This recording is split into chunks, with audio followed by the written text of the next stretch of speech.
মানবিক মুখোশের আড়ালে নানা অপকর্মের অভিযোগে child and old age care আশ্রমের চেয়ারম্যান মিল্টন সমাদ্দারকে গ্রেপ্তার করেছে ঢাকা মহানগর গোয়েন্দা পুলিশ।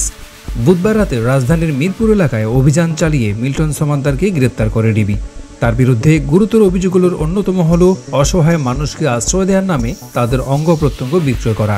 এমনকি তার পরিচালিত আশ্রমে তিনি যে কয়জনকে লালন পালন করছেন সামাজিক যোগাযোগ মাধ্যম সহ বিভিন্ন জায়গায় তার চেয়ে কয়েক গুণ প্রচার করেন। এছাড়াও মরদেহ দাফন করার যে হিসাব তিনি নিয়মিত দিয়ে থাকেন তাতেও বিরাট গরমিলের অভিযোগ রয়েছে।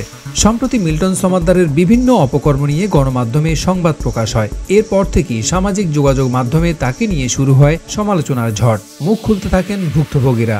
যদিও কয়েকটি গণমাধ্যমে সাক্ষাৎকার দিয়ে তার বিরুদ্ধে ওঠা সব অভিযোগ অস্বীকার করেন মিল্টন সমাদ্দার।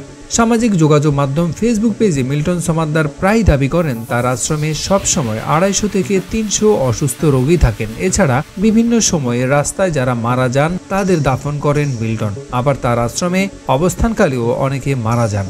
গণমাধ্যমের অনুসন্ধানে জানা গেছে মিল্টন সমাদ্দারের দক্ষিণ পাইকপাড়া আশ্রমের কাছেই বাইতুল সালাম জামে মসজিদে একসময় তার প্রতিষ্ঠানে নিয়ে আসা মরদেহ বিনামূল্যে গোসল করানো হতো। তার মানবিক কাজে উদ্বুদ্ধ হয়ে মসজিদ কর্তৃপক্ষ তাকে এই সুবিধা দিয়েছিল। তবে গোসল করানোর সময় দায়িত্বপ্রাপ্ত ব্যক্তিরা প্রায় প্রতিটি মরদেহের বিভিন্ন স্থানে কাটাছেঁড়ার দাগ শনাক্ত করেন।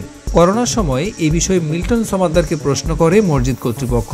এরপর তিনি ওই মসজিদে মরদেহ পাঠানো বন্ধ করে দেন।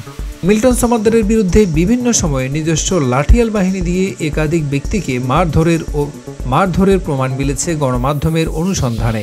জানা গেছে তার আশ্রমের ভেতরে রয়েছে নিজস্ব বন্দিশালা। সেখানে আছে লাঠিসোড়া, পাইপ সহ মারধরের নানা উপকরণ। চুন থেকে পান খসলে তার লাঠিয়াল বাহিনী হামলে পড়ে। সংবাদ সংগ্রহ করতে গিয়ে গণমাধ্যম কর্মীরাও একাধিকবার মিল্টনের তোপের মুখে পড়েছেন। গত 11 এপ্রিল শ্যামলীর রিং রোডে সেন্ট্রাল মেডিকেলের গেটের সামনে অজ্ঞাত পরিচয়ে এক ব্যক্তিকে পড়ে থাকতে দেখে স্থানীয় কয়েকজন সাংবাদিক মিল্টন সমাদ্দারকে বিষয়টি জানান। ফোন পেয়ে আসেন মিল্টন সমাদ্দার। এরপর ওই ব্যক্তিকে গাড়িতে তোলার সময় নিউজ করার জন্য ভিডিও করতে গিয়ে মিল্টনের তোপের মুখে পড়েন একটি অনলাইন পোর্টালের প্রতিবেদক। সে সময় তাকে অশ্রাব্য ভাষায় গালাগাল করা হয়। পরে এই বিষয়ে জানতে চেয়ে ফের তোপের মুখে পড়েন অন্য একটি নিউজ পোর্টালের অপরাধ বিভাগের প্রধান।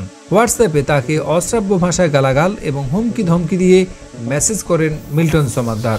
এদিকে ডিএমপির অতিরিক্ত পুলিশ কমিশনার মোহাম্মদ হারুনুর রশিদ মিল্টন সমাদ্দারকে গ্রেপ্তারের বিষয়টি নিশ্চিত করেছেন। তিনি জানিয়েছেন, 1 মে বুধবার সন্ধ্যা 7টায় রাজধানীর মিরপুর এলাকায় অভিযান চালিয়ে তাকে গ্রেপ্তার করা হয়।